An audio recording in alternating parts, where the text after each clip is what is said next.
Hi, everyone. Welcome. Thanks for joining us.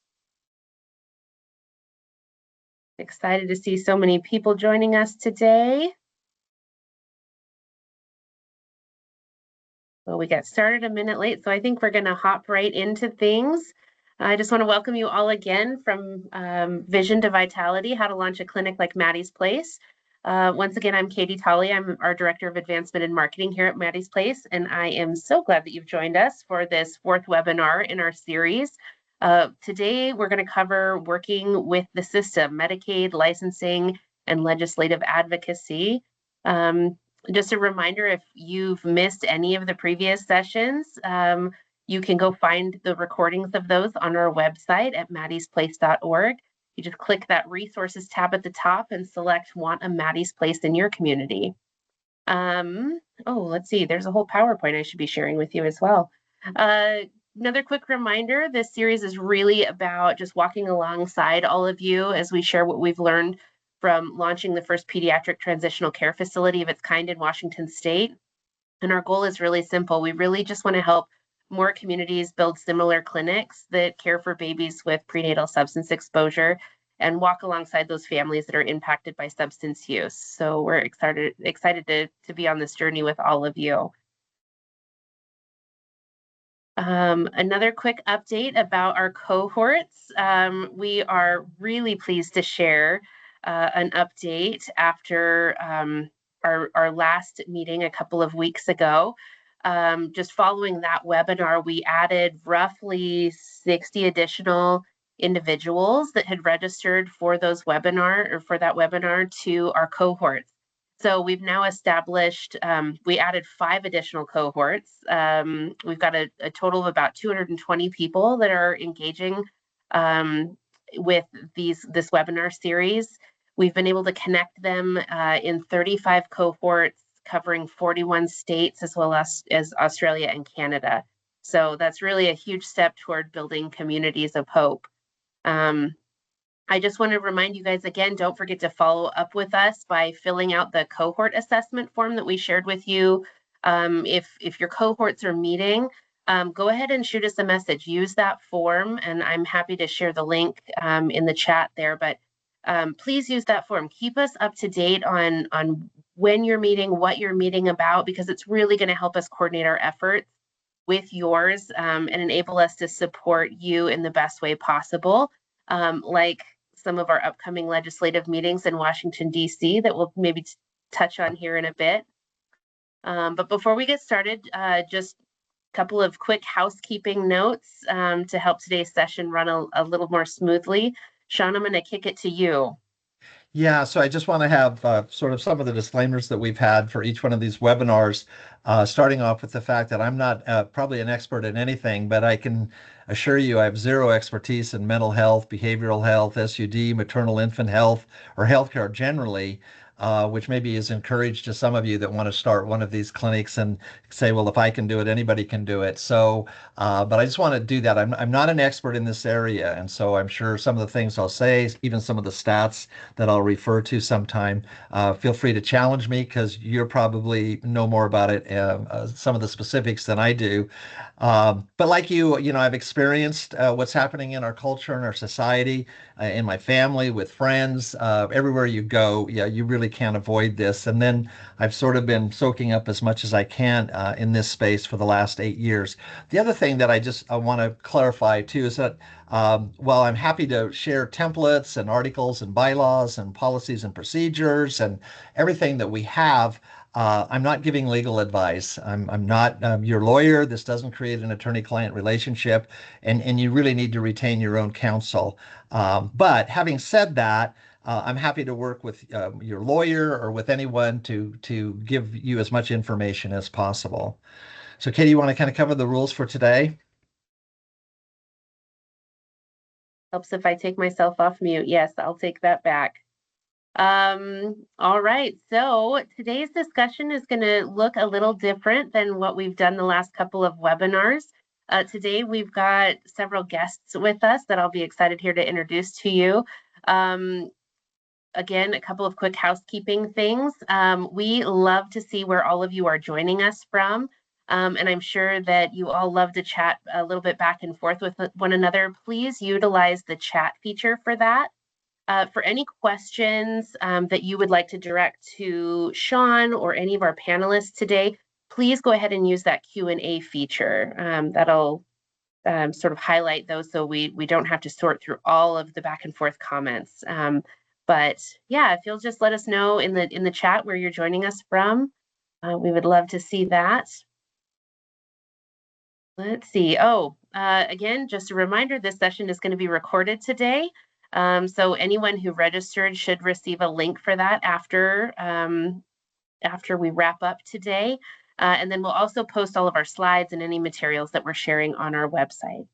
So with that, let's get to our discussion. I'd like to introduce our speakers. By now, most of you are familiar with Maddie's Place President and CEO Sean Cross, who's a seasoned corporate lawyer who's led the vision and development of our model of care from the ground up here at Maddie's Place. I'd also like to introduce Ryan. He is the executive president of Excelsior Wellness, which is a Spokane-based nonprofit dedicated to integrated behavioral health, education, and community wellness. Over nearly 2 decades with Excelsior, Ryan has led the organization's transformation from a residential treatment facility to a comprehensive community-driven system of care. With a background in counseling and organizational leadership, he focuses on building trauma-informed, person-centered systems that strengthen families and reduce barriers across health systems. Ryan is recognized for advancing collaborative, values-driven partnerships that foster innovation, equity, and whole person wellness. We've also got Andrea Davis, who's joining us from Coordinated Care as the Vice President of External Affairs, overseeing government relations, policy and advocacy, marketing and communications, community giving, and the company's volunteer and community service program.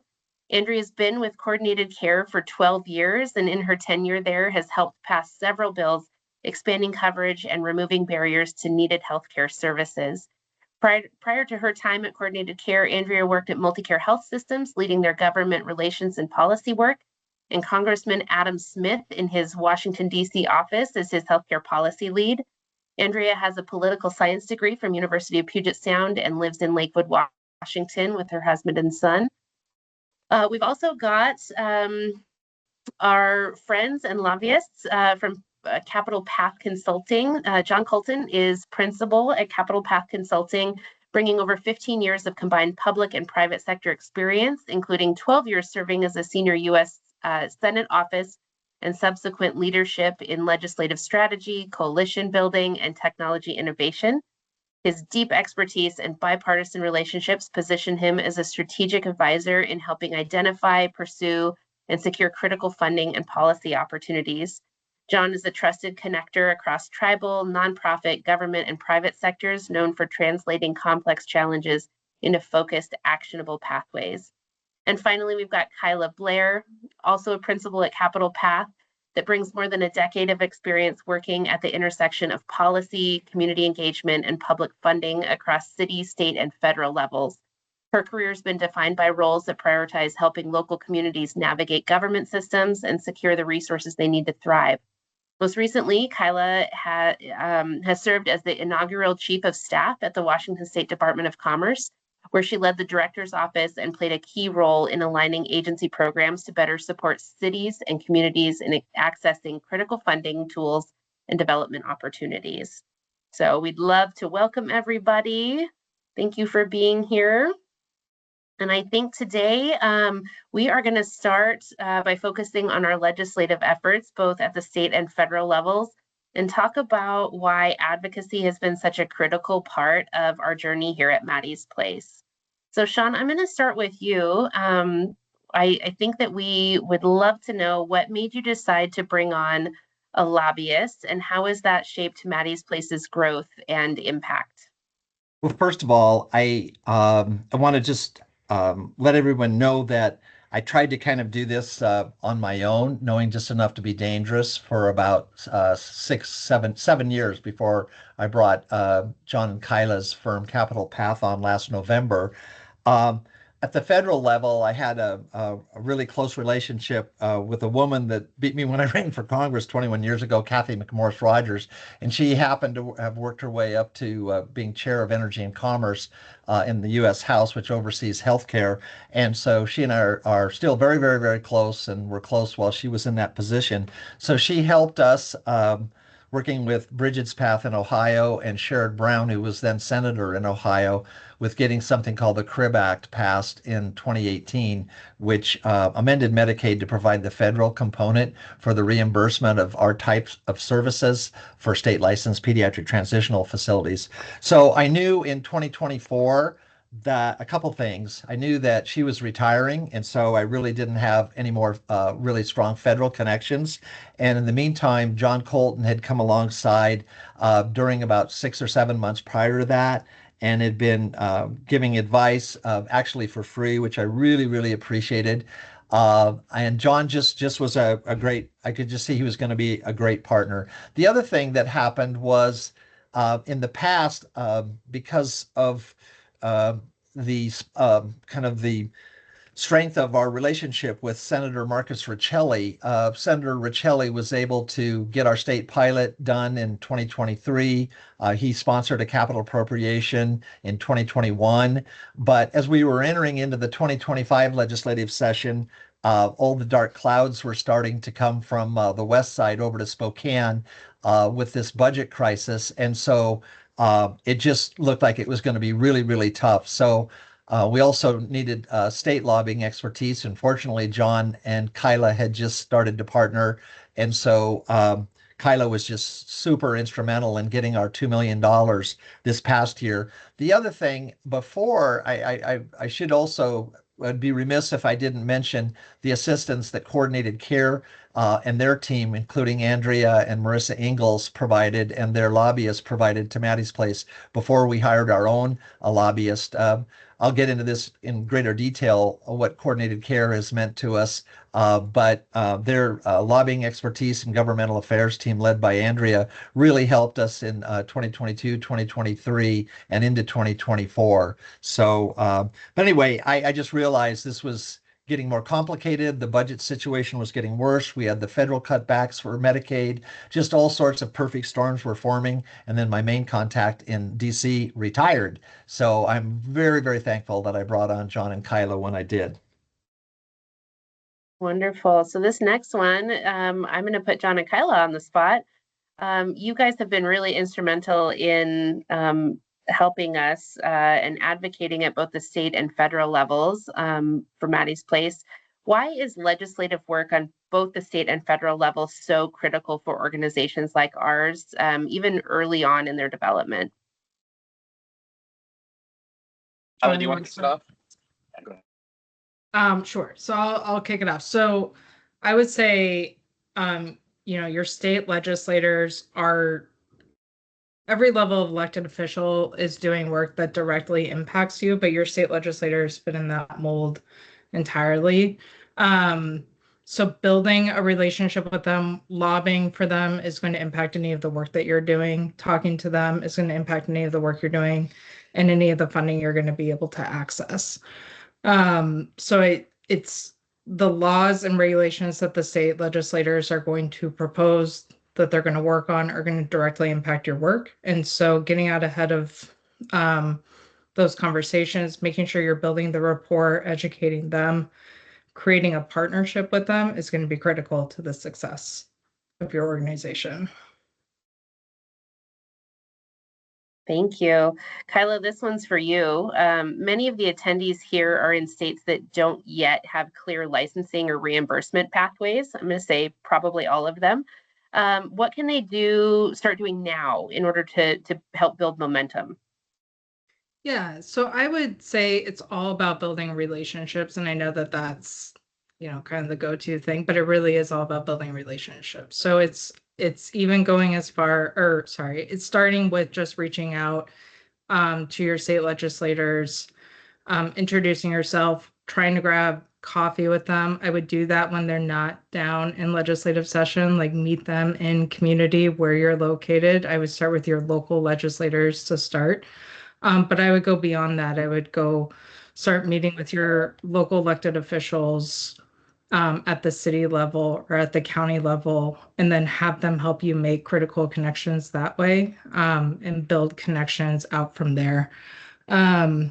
Outside of legislators, I would also start to look at what agencies you are going to be working closely with. I know for us here at Maddie's Place, it's the Healthcare Authority and DCYF, our Department of Children, Youth, and Families. And so meeting with those agency program managers is going to be critical as well, in your relationship building. But I would really, don't be afraid to talk to your legislators. They are normal humans. They're normal people just like you, who just had a passion for wanting to make a difference and running for office. And so that's why they're in those roles, but they want to hear from you directly, and they want to talk to you. So just figuring out how to build that relationship by reaching out for them. I would also say go to a lot of community events where they might be, and walk up and just introduce yourself and talk to them and let them know about the work you're doing,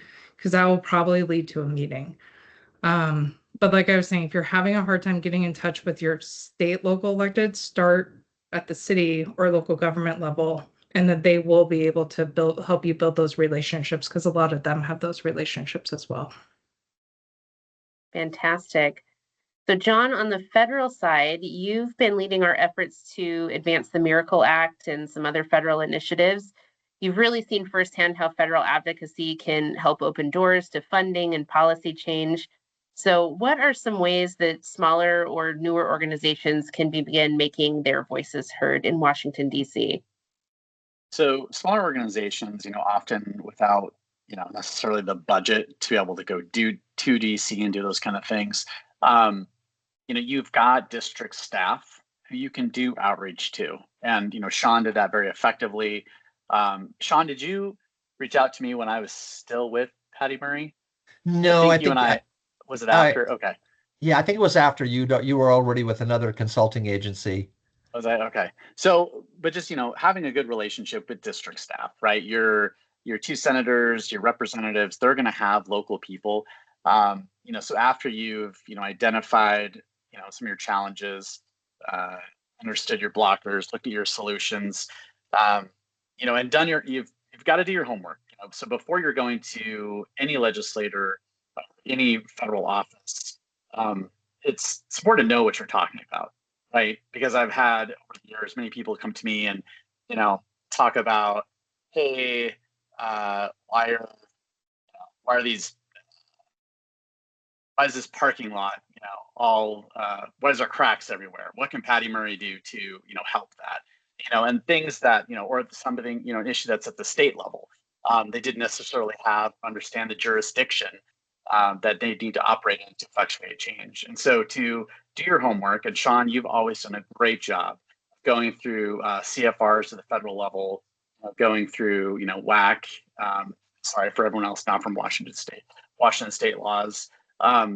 To have a good understanding of really what is the challenge, how do we find that solution, right? So doing your homework and going to this district staff and then starting the conversation.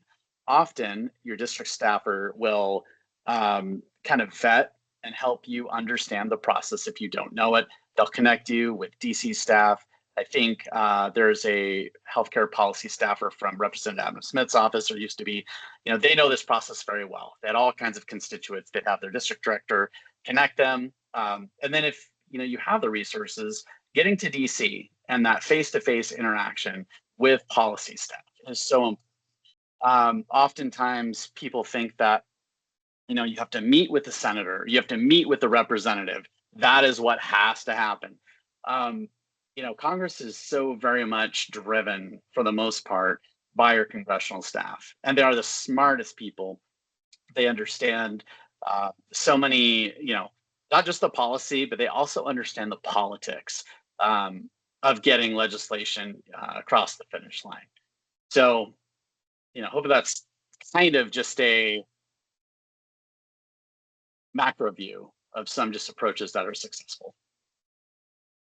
as a follow-up to that, John, you were talking know your state representatives versus your federal folks. So how do you see the alignment between state and federal efforts sort of shaping the future of pediatric transitional care nationally? Okay, that is a very big question. I'm going to keep it simple. Obviously with HR1, we now have some, I'd say, difficulties in Medicaid, what Medicaid will and will not pay for, what states are going to be getting.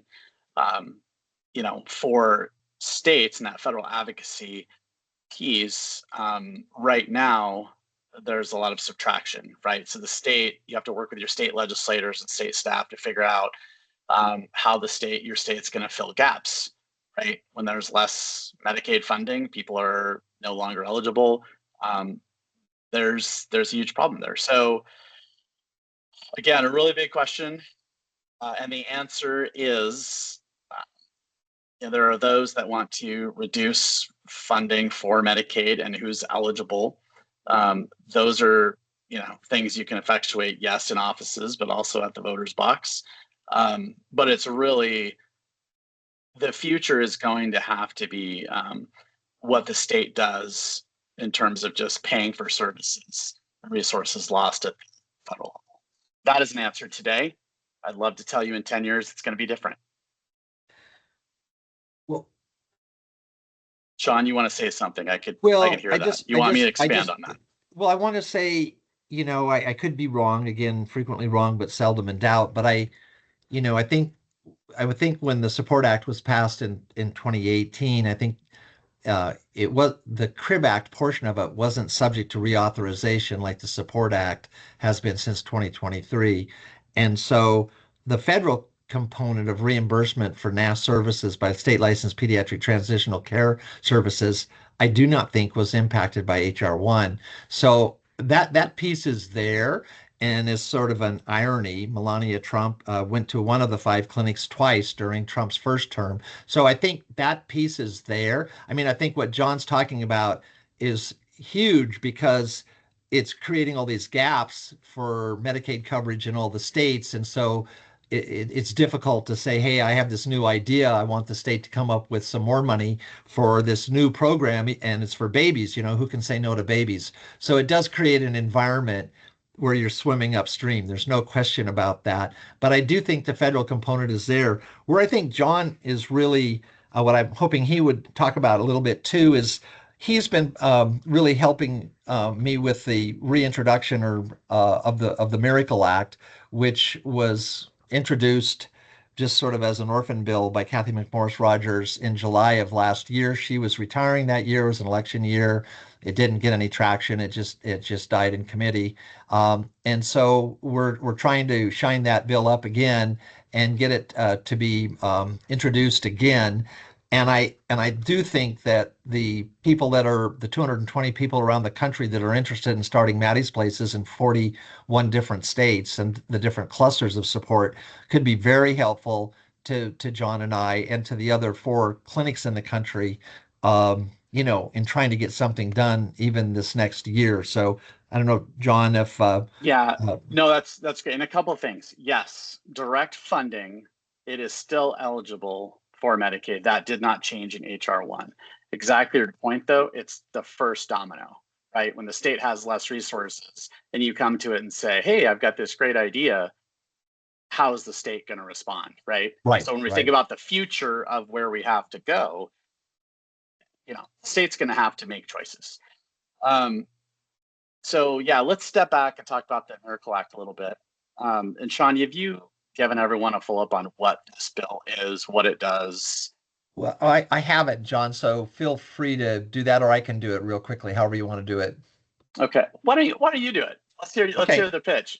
So basically, John's been training me to do things shortly, elevator pitches, and I'm not sure I can do that still. But anyway, essentially, I've come to the conclusion that the reason that only 2 states have amended their state Medicaid plan to cover our services, even since the Crib Act was passed 7 years ago, is because they are ignorant of how bad the problem is. And so, if you don't know how bad the problem is, then you're probably not going to get a lot of momentum to get any kind of a change with all the crises that are going on around the country. You've got to have a pretty big five-alarm fire for anybody to get anybody's attention. To me, that five-alarm fire is when you get data. We don't have any national data on how many of these infants or substance exposed infants are born every year since 2021. With COVID, we knew last week how many people were sick and how many people died. We have no idea how many of these babies have been born for 4 years.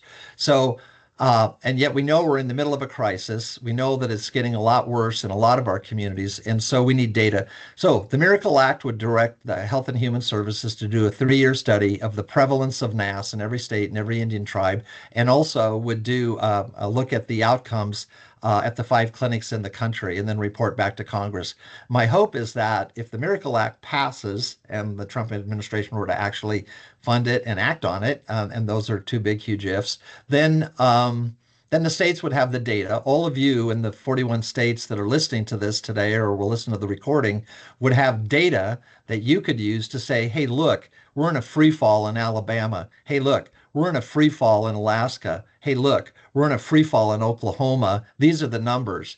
And they're much bigger than what people thought.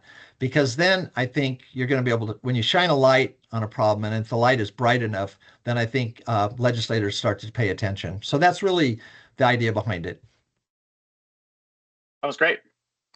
So our approach, first of all, obviously an orphan bill, we had to, decide who we want to pick it back up. We went into Representative Dan Newhouse's office, which is he's a senior representative, Republican, Central Washington, knows Kathy Morris Rogers very, very well. And that was the first office we were in. Said, hey, Kathy, you dropped this bill. We're looking to get introduced again. What do you think? While Sean and I were in that office, their staff were sending it over to legal counsel to get whatever the next iteration was going to be approved and redlined and all those kind of things. So we had a Republican sponsor. Great, bipartisanship is everything in this game, right? So we then talked to Representative Kim Schreier's office, who is a pediatrician. And we've asked her, hey, will you be the co-sponsor? We want a Republican, we want a Democrat, we want to get this bill introduced. So right now, we're in that process. We've talked to a lot of our state representatives. We've talked to Patty Murray. We've talked to Maria Cantwell on the Senate side. We've got, a lot of excitement. Sorry about that. This is here. And, our approach is first we've got to introduce the bill. Great. Those 2 leads are both from Washington, right? Boy, it would be great to get Mike Turner from Ohio or other members specifically from you all's state. As Sean and I are, taking this bill, shopping it all throughout the halls of Congress to get signatures.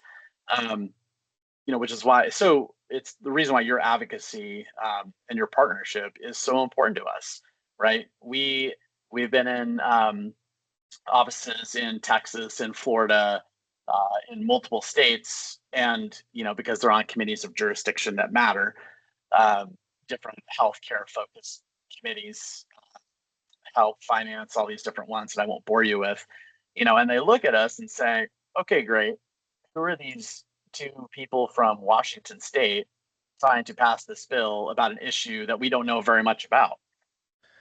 If we're going into those rooms with a coalition, that is just, it amplifies the effectiveness of the message.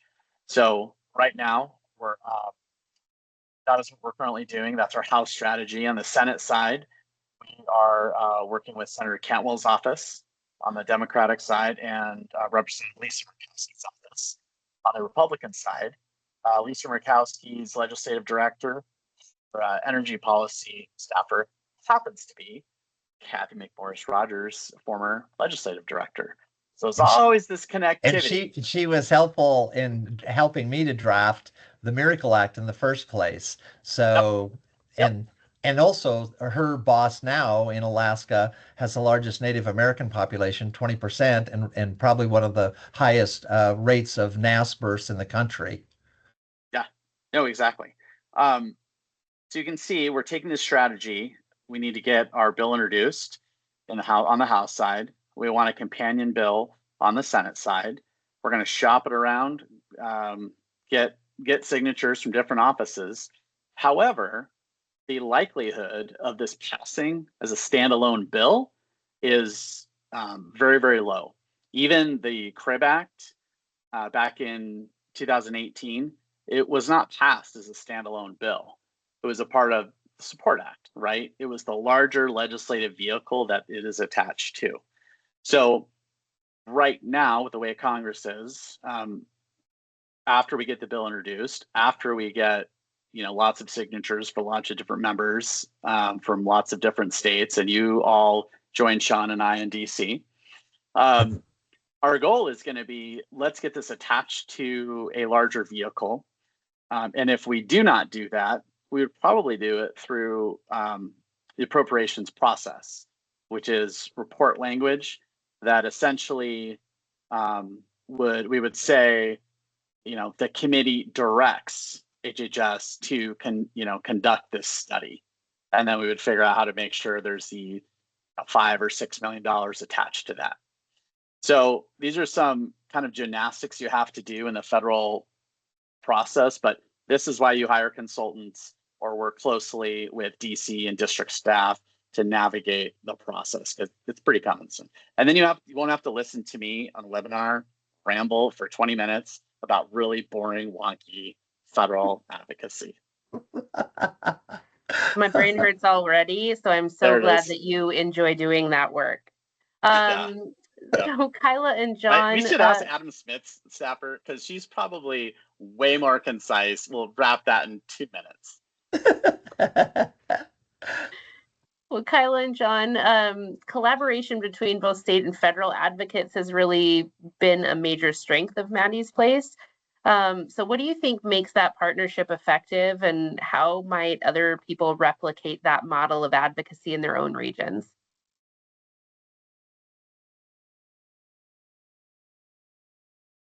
Okay, I'll take it. I think it's really the connection between state lawmakers and your federal lawmakers is it's strong. So there are relationships that those lawmakers have with each other. There's work that they do in coordination with each other. The members of Congress are passing legislation that impacts states directly and impacts the funding opportunities for states directly. And that comes down to the legislators on how they're going to implement those laws and disperse those funds. And so building those partnerships and building those relationships is so critical. And for legislators to know that you're also advocating and working at the federal level to make things easier for them to be able to take these clinics into the state and give them an opportunity to take clinics like Maddie's Place into the state. It's so important and so critical, and it only helps advance your cause, and it shows the advocacy that you're doing. I don't know, John, if you have anything to add. No, that's good. Fantastic. Well, Kyla, I know you have to scoot a little bit early, so feel free to dip whenever you need to. Sean, as one last follow-up question to our legislative section here, what advice would you give other leaders who are considering some legislative support or advocacy partnerships early on in their work? Well, first of all, I think, as I've been thinking about ways that Maddie's Place can help others around the country, I do think that on the federal level, we have a tremendous resource with John Colton and with Capital Path. And so we would love to build a coalition around the country and you can all be part of that, and that is just there. So that will help strengthen our cause here at Maddie's Place in Washington State, but hopefully it will help your cause too as you try to get a Maddie's Place or something similar off the ground in Alabama or Florida or North Carolina or wherever you're listening from. The other thing that I just wanted to say is I think when we think about consultants and particularly someone with this kind of expertise, you think it's going to be super, super expensive, and it's not. And I think a part of it, John has been undervaluing his services, or I think discounting it heavily because of the cause or whatever. But it's very cost effective. So if you have people that you trust that are in your state, that are in that area, or that you can, other people that can connect you with the state and federal lobbyists, it's something that you should think about. And if you need more specific advice on that, we can talk about that offline with Kyla and or John too. So anyway. Fantastic. Andrea, I think you've got a unique perspective. Looks like you had your hand raised there. Yeah, I know these questions weren't designed for me to answer, but I wouldn't be a GR professional, a government relations professional, if I couldn't just chime in. I'll just add, I echo everything that John and Kyla and Sean said. Yes, yes, yes. I think the one thing from a legislative advocacy perspective that I'll just note as an observation of a partner with Maddie's Place is one of the things that Sean and Maddie's Place have been super effective at is building grassroots support, right? And that has been, I think, been very, very successful in terms of getting the attention of, local city, county lawmakers, state lawmakers, and at the congressional level, right? So when you have an organization like Maddie's Place that honestly has support from both Democrats and Republicans, that I don't think it's unusual, but it's less common, unfortunately, these days. And I think that's a tribute to Sean and the team and their work that they've done to really pound the pavement and build support with a variety of community partners. And so I think that has paid dividends, right? So when you go to meet with a lawmaker, they've already heard about you. And I've always said, it's always great to talk about how great you are to a lawmaker, whether that be a local, state, or federal, but it's even better when that's a third party validation, right? When someone else is saying how great you are. And so I will just say, I know we employ that, like working for coordinated care, like it's great when I go tell people how great I think my company is, but come on, like, of course I'm going to say that. But when someone else says that, it almost is more effective. So I will say, early in the early days, we were a huge supporter of Maddie's Place, and we would put in good words with legislators. And I think legislators, when they hear other partners singing your praises or just speaking about the good work you're doing or the collaboration, that helps like open doors and just lead to really better outcomes. So I would just say from an advocacy perspective, don't underestimate the partners and kind of that third party validation. And I think that grassroots really does pay off long term at both the state and federal level. Well said, Andrea. And I know we're going to spend a bunch more time with Andrea because we wouldn't be here without coordinated care. And so there's a lot we're going to talk about here in a minute. But I appreciate how you were able to hold back so long, Andrea, during that governmental relations discussion. That was really impressive. Oh my God. Well, and you couldn't have just queued up this next section on partnerships any better. So on that, Sean, when Maddie's Place was preparing to open, licensing was one of the most complex and really time-consuming pieces that you dealt with. So what surprised you most about that process, and what advice would you give others that are preparing for that? Well, coming from the world of law, when I started to stick my head into the world of healthcare, I mean, it was almost, my head exploded because it's so complicated and such a Byzantine system, and the billing system and Medicaid and everything. I mean, we just wouldn't have any place to start. But, by the grace of God, we were introduced to Excelsior Wellness and to Ryan, who's going to be speaking here in a little bit. And I just want to, before I, let Ryan speak, I just want to say that, I think if you go on their website, it's just excelsiorwellness.org, right? Ryan, isn't that it? excelsiorwellness.org. take a look at that organization. I think it's a very unique organization, but I think there probably are similar organizations depending on your, metro region and where you are. And finding, I just ran into one called 4D Recovery in Portland, Oregon, where I was visiting for 2 days last week. Really started out really focusing on youth services and SUD and mental health and behavioral health, but really expanded out to add just a whole universe of services. And in Excelsior Wellness's case, they actually now do primary care, and they're building a $110 million wellness village and all sorts of stuff. It's just absolutely exploded.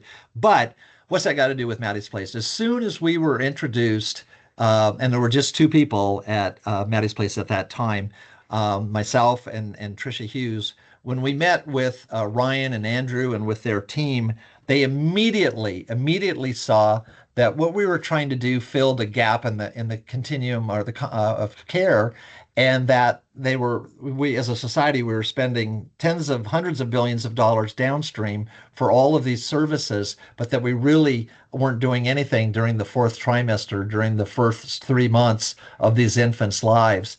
And so they saw that right away. They said, we want to be your biggest donor. They gave us $200,000, which enabled us to close on our facility that we're in today. They introduced us to the managed care organizations, and they started with coordinated care and Stacy West at coordinated care. And that created, then we ended up getting a 1.1 million from coordinated care, which I'll talk about later.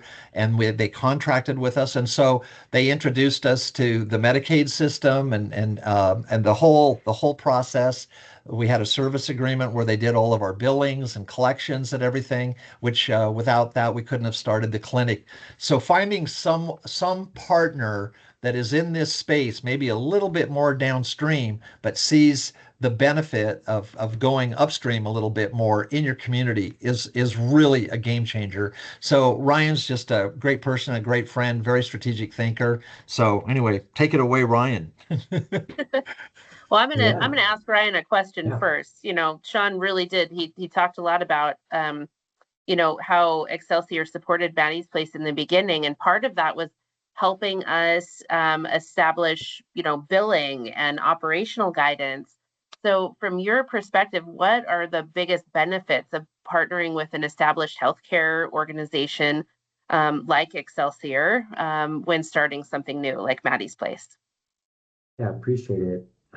Just to start, I think it was really important for us to do this work. So we're really thankful to be a part of Maddie's, because once you've experienced someone who's been impacted in utero and had maybe disrupted family environment, you experience them as a teenager and a young adult, you want to be involved with an organization that is going to try to disrupt that and make them as healthy as they can from the start. And so we're just happy to be a part of it. I think the importance of partnering is it's critical because the barriers to entry into healthcare are really high. We've kind of talked about that, from the regulatory environment, the technology that you need, the nuances of your state plans and each unique insurance plan that might be in your state. And so having somebody that has done that or does it on a daily basis allows you to focus on this coalition building that Sean has been just fantastic at, and furthering the mission without having to focus on some of those really detailed operational tasks if someone else can take that.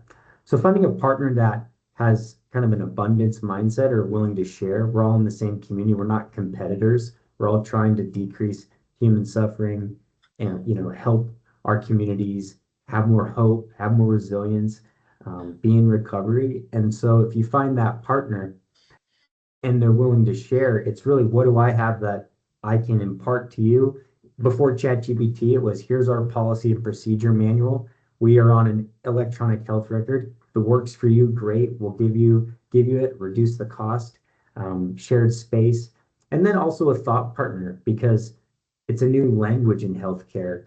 And so if you find a partner that has worked in multiple systems, that's always a key, because the families that Maddie's Place worked with, they're involved in insurance, sometimes the justice system, the foster care system, and it's complex. And so if there's a partner that knows about those, they can be a wayfinder through it. Sean, looking back, is there anything that you would have done differently in navigating that licensing and sort of early system partnership? No, I think we were so fortunate and blessed in the way things fell in place. And I wish I could take credit for any of that, that I had it all planned out. But the reality is, I was absolutely, totally, completely clueless. And we just knocked on a lot of doors. And fortunately, one of the first ones we knocked on was Excelsior Wellness. And that really opened up a lot of doors, literally and figuratively for us. Coordinated care came from that. I mean, just so many funding came from that. The ability to close on our building came from that. Systems came from that. Hope came from that. Encouragement came from that. I mean, they just really invested in us, and I couldn't have dreamt this up. I couldn't have made this up. It just happened. And so, but I think they're out there. There are other organizations like Excelsior that are trying, that are hundreds of nonprofit organizations that are in behavioral health and mental health and substance use, are focused on youth and are trying to reduce suffering in your communities. And now's the time, because the suffering is really, really great. And I know the nonprofits are, I can't imagine what our society would be like without the nonprofits that we have, that are kind of the dam holding back this whole thing from collapsing. And so anyway, I'd like to believe there are other organizations that are similar or like-minded, or have the values that Excelsior have, clear around this great nation. And you just need to dig and find them. And I think, look at the website for Excelsior Wellness. We can, I don't want to take too much of Ryan's time or that, because he's super, super busy. But if we can find an easy way for him to give you some thoughts, and that we'll try to do that. And also, just for the Oregon cohort, which I visited just a couple days ago, last week. I know 4D Recovery. If you Google that, it's an organization in Portland that I think I'm hoping will partner with us in much the same way that Excelsior has in Spokane. So I'd like to believe these organizations are out there. So. Thank you. Andrea, to that point, Coordinated Care was the first MCO that worked with Maddie's Place and supported us even when, call them, reimbursement challenges arose with our contracting and HCA. So why was this partnership important to Coordinated Care, and what should other people know about building relationships with their managed care organizations, their Medicaid providers? Yeah, thank you for the question, and happy to participate. I think our journey and our partnership with Maddie's Place, between Maddie's Place and Coordinated Care, is a really fun story. And I know Sean is such a charismatic person, as you can tell. But he outreached us, and I will just say, one, we saw complete alignment in the work they were doing and our mission. And so one, it was just, when you find another organization that is doing phenomenal work in the community that really aligns with your mission, we always want to partner with like-minded organizations. And part of that comes from, so we're one of the Medicaid plans, or kind of Medicaid managed care organizations, or MCOs, you hear that acronym. But Coordinated Care, we hold the contract in Washington State to serve all the children and youth in the foster care and the child welfare organization. And so I think the other kind of, connection point was that, serving that population, we also monitor trends, right? Including increased involvement with child welfare, prevalence of opioid use disorder. And we were starting to see a really unfortunate trend, across the state, but also in Spokane. And ultimately, what we saw was that Maddie's Place was really serving, or, filling a gap and a need that was there. And we wanted just to be part of that. So I think kind of all those things combined really was kind of a match, a perfect match for us. I think another reason, talking, about like, how do you partner with organizations? Of course, we want to get federal legislation passed and make it easier. Of course, we would all love state funding, but the reality is a really complicated environment right now. I think we have a really complex healthcare system with a lot of uncertainty right now with everything going on that you heard about earlier related to HR1 and just how, frankly, how slow sometimes things can happen at the federal level. So while I think we continue to pursue, the federal action, I think, talking at the state level is also important. You might get support there. And I think part of it is that also might take some time. So part of maybe the appeal to talking to Medicaid plans or other carriers that would also have an interest in kind of the work you're doing, if you're interested in starting a Maddie's Place facility in your region or state, is that typically Medicaid plans or other health carriers are likely serving these members, these children and families in the community, and probably want to work with you on a solution. So they can be partners in opening up funding. I know state funding is always great, but that may not be plentiful, right? So you also think of them as partners. Like a contracting relationship could mean, you're getting paid for services. So that can be part of your sustainability model. It also could be helpful in, convincing, for example, the state to amend their state plan amendment, right? So I think having all of those pieces in place, whether it be other providers like Excelsior, Medicaid plans that are in your state, or other community partners advocating on your behalf, whatever that is, right? Whether it's a state funding or it's a state plan amendment, whatever it is, I think can be helpful. So I think that's the role that we felt we could play. And I think we've really been happy with the work they're doing. And every time we go and visit, it's just incredible. We're blown away by the impact that they're having. And I would just say, again, you're probably familiar, but I think building grassroots is really helpful. I'm going to pop in the chat. One of the more fun things that we got to do with Maddie's Place was a few years ago. We actually visited right after you guys opened or were in the process of opening, and we were able to film a few videos. And I know Maddie's Place, you have been featured far and wide across the country, but we've done some videos that we've even helped promote. So I think your partners can also help share your story. And I'll share a couple of videos that we produced in partnership with Maddie's Place that we continue to share, because it not only promotes the work that we are doing, but it really showcases the work of our community partners like Maddie's Place. That's a great thing. I know there's a couple links that you just sent us today, coincidentally, too. And so maybe, Katie, I think those went to you too, so we can put those up on the website so folks can look at those. I think, one of the key things, Andrea said so many things, but one of the key things is that, if your state has a managed care organization that is principally responsible for the payment of the foster care system, this could be who knows where this is all going to head, but this could be a paradigm shift in a lot of ways, because to the extent that we can keep families together and biological parents with their infants together that otherwise, but for the Maddie's Places around the country, would go into the foster care system, that is really significant. The savings to the system. I think we pay over $200,000 over the 18 years into the foster care system for a NAS child. And, I think we've saved around $18 million so far, just with what we've done with the 87 parents that we have that have kept their infants.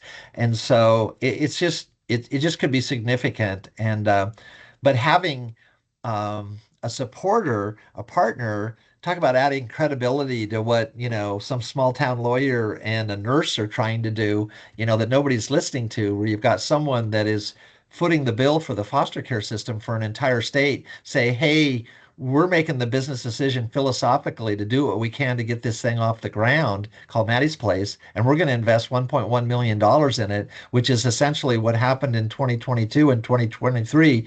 We would not be having this conversation but for coordinated care. It's just that simple.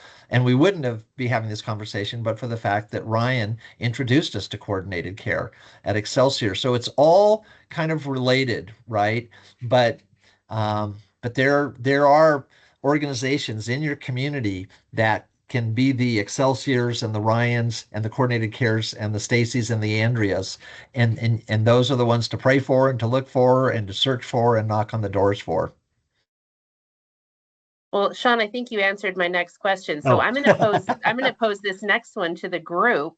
Anybody that would like to offer up an answer, but for a new clinic in another state, where should they start when it comes to Medicaid and MCO conversations? What do you think makes those early conversations successful?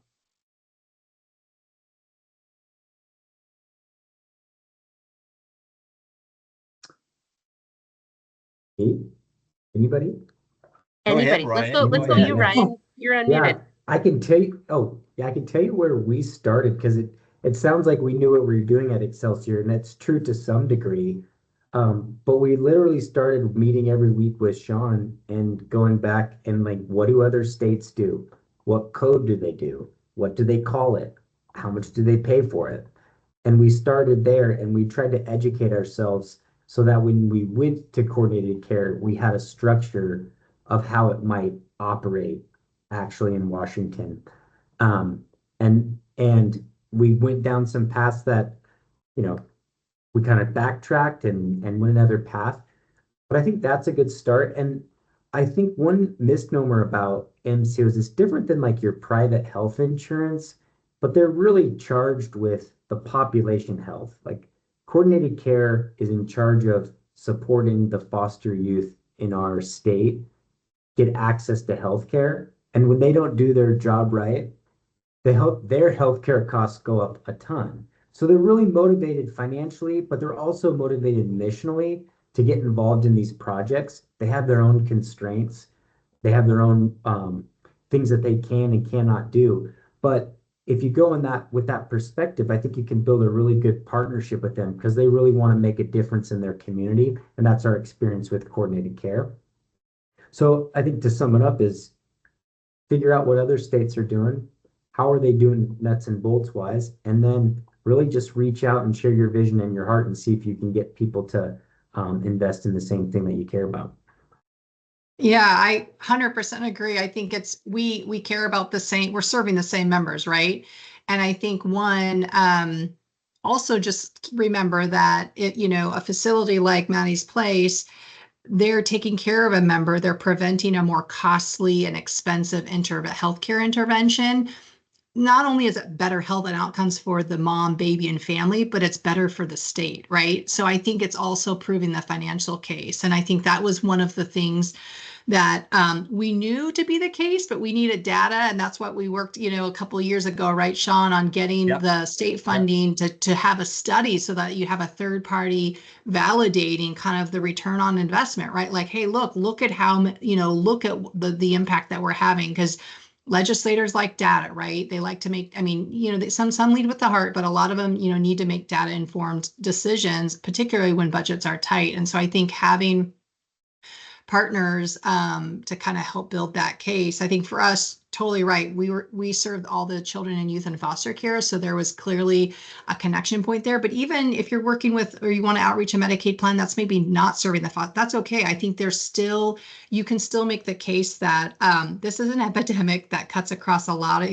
of different populations, and that these are ultimately better outcomes for baby and mom and family, and that's great for the state, particularly those, a lot of them are Medicaid eligible. So I think that's a really important data point, especially if your goal is to get the state to amend their state plan amendment, right? So I think talking with your Medicaid plans is kind of building that coalition. And we're so thankful, right, that I think you had the conversation with Ryan, and Ryan was, made the introduction to us. And I think it's just kind of full circle, right? Like, I think we had a strong partnership with many legislators, and you just like the world is so small. Speaking of, we met with our children in Washington. Our child welfare agency is called DCYF, Department of Children, Youth, and Families. The new secretary, Tana Sen, she's a former legislator who we worked with personally on foster care legislation. And so I just met with her this week, Sean, and I said, "Oh, hey, I hear you were in Spokane meeting with Maddie's Place," and she went on and on about how great you all were. So again, having kind of those other community supports and reinforcements is so key. Talking to legislators at all levels is great, but building kind of a coalition is even better. And it sounds daunting because it's like, oh, coalition, but it's really just who are your other people in the community that care about it? They probably want to join in this effort. And I agree. And the mission, I mean, everyone loves babies, right? And it's so nonpartisan.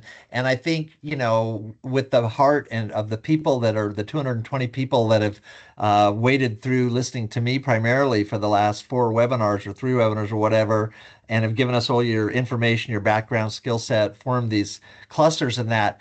It's that heart that really, when people see that's going to resonate because people really are worried about the opioid crisis. They're worried about the drug crisis. And when they find out the impact it's having on infants, I want to go back to just one thing that Andrea said as far as data. So I don't know if you can read this, but this is what it costs, what our Medicaid system is currently paying in Washington State over the last 3 years per day for one of these infants to be in the NIC unit. And I don't know if I'm still seeing this, but it's about, they calculated about $804 per infant per day for Maddie's place, and it was $2,500 per day that Medicaid was paying, about $2,100 today in 2025. That data came from coordinated care, and that has allowed us, once you start building a cost benefit, we're saying, okay, we can do this for a third the cost, and that doesn't include the savings to the system of the mother, and it doesn't include the cost of the foster care system that you're avoiding over the next 18 years. And so that little chart enabled us to do this little chart, which has the total medical cost for a month at Maddie's place at 22,000 versus 66,000. So that data came from coordinated care, and so it's those kinds of partnerships. Just talk about, and so yeah, we're swimming into a situation where the winds are strong to be more efficient with Medicaid. They're cutting back Medicaid services, eligibility. It's going to be really, really bad. But I would think if the system truly wants to save money and if it wants to be effective and have good outcomes, this is a powerful story, and you're advocating for the most vulnerable in our society, infants that don't have voices. And so I think we're onto something, and I think you'll be onto something when you start making those arguments, and we can give you all that data. So I think, hey, Sean, I think one thing we learned early on, and Coordinate Care was a good partner in this, is who's your audience when you're speaking. There's some folks that really want technical medical language and how you're tying to that. And there's some other folks who really want the story. And so you've got to be able to work on a couple of those planes and yeah, and just really know your audience. And so we got in a couple of those conversations and to really link how it was impacting a medical necessity or why this was medically necessary. And so having folks at the table that can speak to that was really helpful. right. And I mean, I had to learn an entire new vocabulary. And then I have people, the John Coltons of the world that say, hey, Sean, you've got 1 minute to explain this in a hallway, in Congress. And, so knowing your audience and being able to tailor it and that I think is, yeah, really, really key. Well, I think that sort of leads us to our next topic of conversation. We've touched on it definitely around collaboration across systems. Ryan, this next question's for you. Excelsior's model is holistic and integrated behavioral health, primary care, education, and even more than that. How can smaller or emerging organizations think about integration, even if they maybe don't yet have the capacity of a larger system? Yeah, I think integration is about finding what needs to be done to support the family and who's best at doing that, and then creating the partnerships. It's really hard to do everything for what some of the complex families, some of those needs that those families have in front of us. And so it kind of will take a different, I think, flavor for a different community or for different people. So for example, if you have a really medical model, you might not want to hire your physician, but you have a partnership for physician to round in your clinic. Or you have a need for most likely mental health. Well, do you want to hire a counselor, or do you want to create a relationships with an existing organization? And it takes a different flavor, but sometimes the needs will get so overwhelming, and that's where you have to decide what's our mission, is someone else doing it better, and how can we create that pathway or that connection I think that's what integration is about. I love it. Andrea, coordinated care not only contracted with Maddie's Place, but also showed extraordinary support when we found out that reimbursement wasn't going to be possible through our state Medicaid plan. So, what role do values and mission alignment play in these kinds of partnerships? Well, it's everything, right? I spoke to it earlier, and I think Ryan, you touched on it as well. I think we believed in it, but even just thinking through like some of the community giving, grants and donations that we gave to Maddie's Place, as we think about, and any company will have this, right? Like that has either a foundation or a community giving program. They're going to want to give to organizations that align with their mission. And we're no different. Our mission is to transform the health of the community one person at a time. And if that's not describing Maddie's Place, right, I don't know what is. Like they're transforming the health of that mom and that baby one at a time. And so, even just from, I know that, it's very, that one sentence, but like the work they're doing. So I think when we think to how we're investing and who we're going to partner with in the community, mission does matter. And that drives all of our decisions. So I would, my advice to other organizations that are thinking about creating one, I think, looking to your partners in the community that maybe have a similar vision and mission and going and talking with them. And maybe it's not a funding source, but just like I said, a coalition. You never know where it will lead to. So I think mission alignment is everything. Yeah. Thank you. Okay, another group question. What are the biggest misconceptions that you think people may have about starting or sustaining a clinic like Maddie's Place? And how can system partners help address those? Well, I just jump in on this. I think the biggest misconception would be that it's impossible and you can't do it. And who am I? And I don't have the talent to do this. I don't have the money or or just I can't.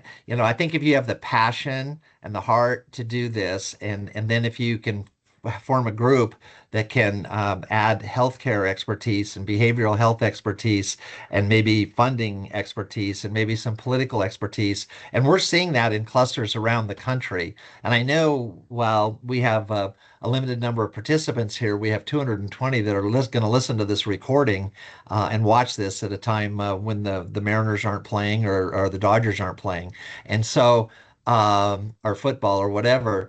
So I just think it just sometimes just seems too daunting. It just seems too hard. I mean, it is hard, right? But if I think one of the things we're proof of is that you can do this, and the need is massive, and it's just getting worse. It's not going to get better. And with the Medicaid cuts and everything that are happening, it's easy to kind of give up on that. But I guess on one minute, I think that's a misconception is that you can't do it. I'm just one or two people.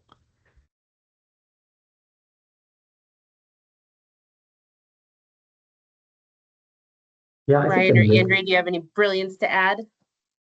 a myth is that you have to have everything in place before you start, or you'll never do anything. Yeah, that's a good one.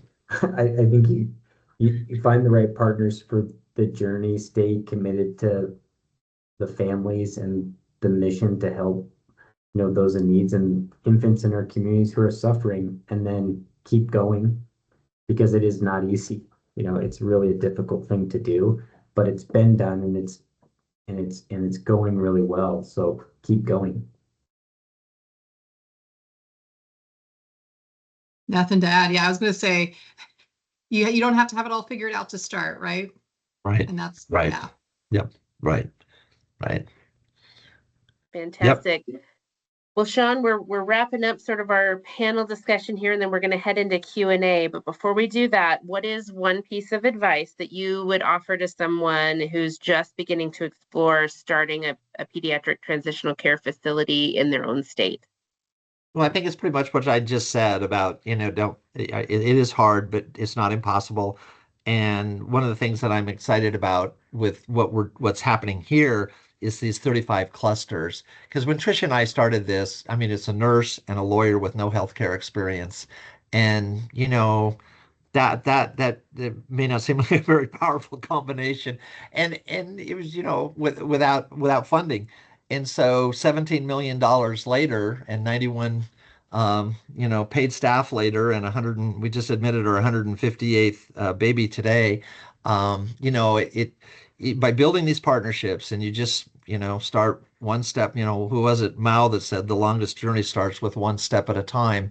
And I just think you just take that one step, and you all are doing that, because we know there's meetings that are taking place around the country. A lot of the people that I see that are watching today are tied in with the Oregon cohort, and I can tell you the 10 people I met with over 2 days last week in Portland have a lot more collective firepower than Tricia and I had when we started this journey. And so there's just so many different connections that are there. And I think our goal in kind of this whole webinar series is to try to cut the time down from 8 years to get where we are, to maybe 2 or 3 years to get where we are. And if John Colton and others around the country can work together to get this Miracle Act passed, and we can get some data that'll benefit all of us, I mean, that's gonna align right, perfectly timing with what you're doing. So I'm excited, and I think what we're doing with these webinars is very significant. Been really fun and exciting to be part of. So, all right, I've got one final question. We'll just do sort of lightning round for all of our panelists here. If you could share one lesson from your experience working with Maddie's Place that you think is maybe most valuable for others, what would it be?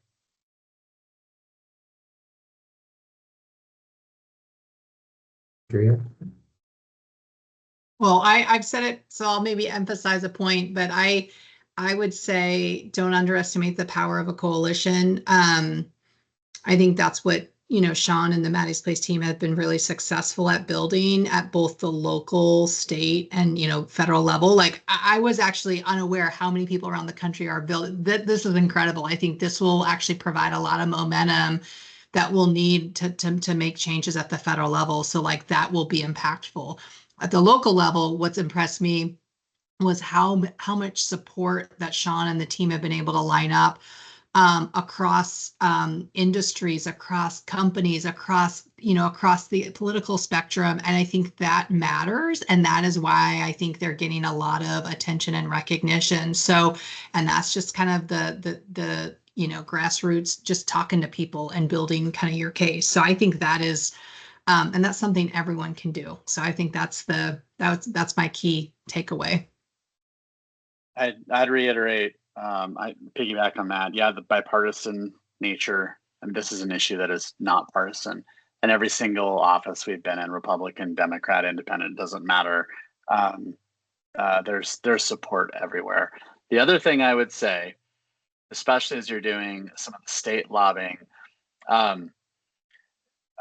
Sean is one of the most dedicated people that just does not take no for an answer, right? And it is just his commitment is amazing. And so sometimes in this process, certainly it is a long haul. It can feel defeating, but at the end of the day, just persistence is just so important. Yeah, I underscore that. I think optimism in the face of the real hardship and with the people you work with, but then also with the system. So that balance of realism and optimism has been really fun for me to watch and encouraging personally and professionally. I will say one thing though, that be open to change be rooted in your model, but then also be open to change. I think if Maddie's would have got the first Medicaid thing that they were hoping, I think they would have a 2-week model and it would feel more like the hospital. It's grown into more of a system of care that's going to walk with people through a journey of recovery and family stability. And so just by having a little bit more struggle early on, I think their model has evolved into more of a holistic model. Probably Sean would rather have had the quick billing route up front, but I think it's actually produced a more healthy organization. That's a huge observation, Ryan. Thank you so much for saying that, because I think you're totally right. I mean, we have morphed into one of the things I think in the first webinar that I really hit on hard was the mission, because our mission's really changed. It was initially, and where our license is totally focused on the infant.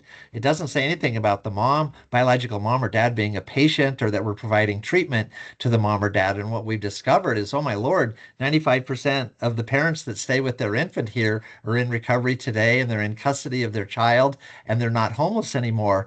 And so we've added, not only are we providing medical care and a nurturing environment to substance exposed infants, there's not a period there, which there would have been a few years ago, but now there's a comma that says together with non-judgmental wraparound support for their parents. And the reality is, unfortunately, that the infants can't talk and tell their story and say that I'm better because I went to Maddie's place, but the parents can. And so we've got the voices of the parents and the percentage success. And I think Ryan's totally right. If we'd had a bunch of success early on, I really hadn't looked at it that way. But really, a lot of times when you see something that's dark, it may be, when you look back at it, it was light, but it just looked dark. That's beautiful. Well, I think you guys have answered everyone's questions because we have zero Q&A. So you guys did a wonderful job, and I just want to thank all of our panelists, Sean, Kyla, John, Ryan, Andrea, all of you for sharing your expertise and for giving us really practical insight into what it's going to take to navigate, licensing and Medicaid and advocacy when, we're trying to build something new. So I want to thank all of you who are attending today. We are just so grateful for your continued partnership with Maddie's Place and with one another for joining us today. Really, I think we are building a coalition. So just please remember that every system that you're going to work with can feel daunting at first, but like you've heard today, the right partnership, some persistence, and your advocacy really can go a long way. So together we're going to make sure we're creating places and spaces of healing for babies and families. So before we close, I want to just give you a quick preview of what's coming up next. Webinar 5, we're again, we've talked a lot how we're building this plane while we're flying it, and really based on the feedback that we're getting from all of you who are attending, we've switched up our lineup of programming. So this webinar 5 we've scheduled it for Tuesday, November 18th, and we are going to take a deep dive into our model of care. Sean, we spent our whole first webinar talking sort of high level about it, our mission and our model and why that's important. But this next one, we're really going to dive into how specialized infant care and really comprehensive family support work together to create the really exceptional outcomes that we're seeing with both babies and parents. So this session is going to feature, we're going to do another panel discussion with our Director of Nursing and Clinical Operations, one of our full-time nurses, and our social worker. And if we've got some time for a Q&A, we will do that. But we really want to let you kind of give you a peek behind the curtain, talk the nitty gritty. What is it that we're actually doing with our babies and our parents? Looks like, there was one question about how to get connected with other people in your state. All you have to do is register for one of these webinars. Just register for our next one, and it's going to ask you a question about whether or not you want to be connected with other people in your region. And the answer is yes. We will get you connected via email. We'll make that introduction. As long as there are some other folks in your state. We've got a couple of people that have reached out and have been watching from states where there really isn't anyone else around them. And in that case, we're happy to get you connected with sort of the next closest cohort, so you can at least be part of that work. So as always, today's recording, slide deck, any follow-up resources, we're going to make sure get sent to everyone, or we'll make sure that they're available on our website. You can find all of our past webinar recordings on our website, maddiesplace.org. And then again, you can always email us directly at info@maddiesplace.org. So any final thoughts before we let everybody go today, Sean? Yeah, I just want to thank Ryan and Andrea and John and Kyla for their friendship, for their partnership, for their support. It's just been such a fun journey with you guys. And I just thank God for all of you. And I'm excited to see how this all might play out nationally and where this might all go. So, anyway, thank you so much for your friendship and your partnership and all that you've given to Maddie's Place. Thank you Thank all. you. Appreciate you guys all being here, and we'll hopefully see all of you in a couple of weeks. Take care. Okay, bye. Oh, Thanks, thanks, Katie. Sean.